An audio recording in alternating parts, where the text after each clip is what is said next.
Hello, আসসালামু আলাইকুম। ফাইতুস vice ব্লগে সবাইকে শুভেচ্ছা। আশা করি আপনারা ভালো আছেন, আমিও ভালো আছি। তো আমি এখানে রান্না করে নিয়েছি ভাত, আর এখানে ডাল। শাশুড়ি মা এখন খেয়ে উঠেছে ডালটা। তো ওনার যা ভালো লাগে সেটাই খেয়ে থাকে। তো আমি রান্নাটা করে নিয়েছি। ওর জন্য করেছিলাম ডিম পেঁয়াজের ভাজি, আর এখানে নুডলসের জন্য পেঁয়াজটা ওই ডিমটা একটু পুড়িয়ে রাখলাম। এখানে মিষ্টি কুমড়া চিংড়ির তরকারি ছিল, আলু সিদ্ধ করে রেখেছি নুডলসে দিব বলে। এখানে আমি কই মাছটা বের করে রেখেছি। এখন কই মাছটা পুড়তে দিয়েছি, কই মাছটা হয়ে গেছে। এখন বের করে সব কেটে কুটে নিতে হবে। কই মাছটা হয়ে গেছে, এখন এটাকে কেটে নিতে হবে। এখন কয়েকটা কই মাছ বের করে কেটে নিব, সবটা কাটবো না। আর কই মাছটা নিয়ে নিয়েছি। এবার কই মাছটা আমি কেটে নিই। 5 কই মাছ নিয়েছি, যে মাছটা কেটে নিয়েছি সুন্দর করে, দেখতে পাচ্ছেন। এক একটা করে এভাবে করে কই মাছ পুরোটা কেটে নিব।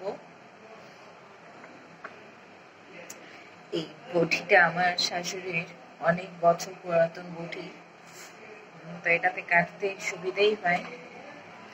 যারা পেরে গেছে তারা ফার্স্টে আমার কাটতে একটু অসুবিধা হতো, কারণ আমি কখনো বাসায় কাটাকুটো করিনি। তো মাঝে মাঝে এখন আমি করে নিই, কারণ আমার হাজবেন্ডও সবসময় বাজারটা মাছ মাছ কুটে নিয়ে আসে। তো ভাবলাম আজকে নিজেই কুটি। তো হালকা পাতলা করতে করতে এখন অভ্যাস হয়ে গেছে এত বছর সংসারে। এই যে মাছটা কেটে নিলাম। দেখেন মাছটার ভিতরে যে নাড়ি বুড়ি যে আর যে পিঠগুলো থাকে, সেটা থাকলে নষ্ট হয়ে যায় মাছটা। এই সুন্দর করে বের করে নিয়েছি, দেখতে পাচ্ছেন। সুন্দর করে এটা বের না হলে মাছটা তিতা হয়ে যায়, তো আমি বের করে ফেলে দিয়েছি এটা সুন্দর করে।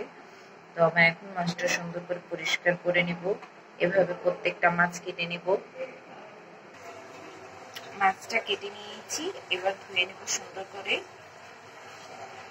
আর যেহেতু চুলায় এখন গ্যাস নেই, তো আস্তে আস্তে করে রান্না করবো। আর মাছে একটু পাওয়ার লাগে, গ্যাস লাগে। তো আমি এখন সবগুলো সুন্দর করে ওয়াশ করে নিব।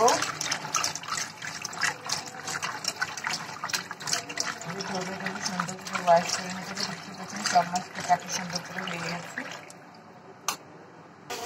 তো আমি সব মশলা দিয়ে দিয়েছি কই মাছের উপরে, দেখতে পাচ্ছি।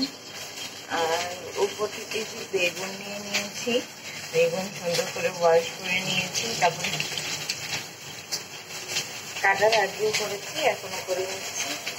তো এই যে মশলার ভিতরে দিয়ে দিয়েছি, এই মশলার সাথে বেগুনটাও ভেজে নিব। আজকে ওরা ভাজা মাছ খাবে, ডাল ভাত ভাজা মাছ খাবে, তো ভাবলাম এসব করে নিই। আর এখানে আমি নুডলসটা সিদ্ধ করে নিয়েছি, আর আলুটার এখন এখানে গাজর, পেঁপে, বরবটি এইসব আমি করে নিয়েছি, কেটে নিয়েছি। সব মশলা মাখানো হয়ে গেছে। আমি এখন একটা তেলের ভিতরে ছেড়ে দিই, এভাবে করে ছেড়ে দিব এক একটু করে। তো আল্লাহ হাফেজ, সবাই ভালো থাকবেন, সুস্থ থাকবেন, আমাদের জন্য দোয়া করবেন। আর একটা পারে লাইক, শেয়ার, সাবস্ক্রাইব করে দেবেন। তো এইভাবে করে প্রত্যেকটা মাছ ভেজে নেব আমি।